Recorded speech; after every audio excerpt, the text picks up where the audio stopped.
between Patricia Arquette at the Academy Awards, between AJ Lee, your girl tweeting out to Stephanie McMahon, a lot of talk about equality for pay, for booking, everything for women this week. I blame NXT. NXT is what really gave the divas a way to, what am I trying to say here? Show off? Progress their talent and show yeah, exactly, show off. They steal the show sometimes in NXT. And that kind of, I guess, spoiled us fans the women way, because we know in the main roster they've never done that. They've never let the divas in the show, steal the show, nothing. So I think NXT has really spoiled us as fans and is actually getting us more into it. But what do you guys think? I mean, I was waiting for a reference to a storyline containing David Otunga representing the women of the WWE. He should. Okay? I mean, that's not the he should represent AJ now. AJ Lee has a point, but AJ Lee may also be playing the other side of the train track, so to speak, with the fact that she's probably not very comfortable working in the WWE right now for numerous reasons, maybe looking for a way to get the,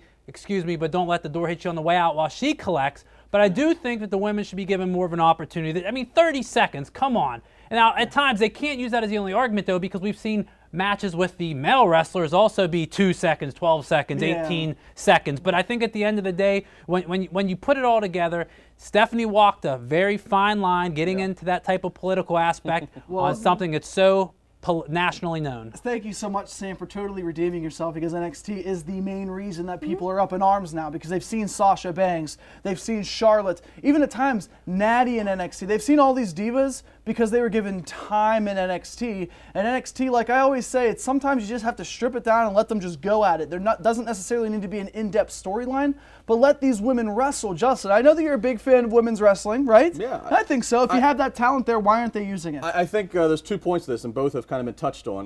The first is, you know, 1 minute the fans are talking about divas matches, oh, it's the bathroom break. Now all of a sudden we're up in arms and we want change. And I think part of that shows how much of a babyface and how over Paige is. Because let's be honest, it was a 30-second match that involved maybe 2 lesser important divas, then it may not have been as big of a deal. But because it's Paige and because Paige is so talented and just so over, that's one thing. You mentioned NXT, Sam, and so did you, Josh, and you're right.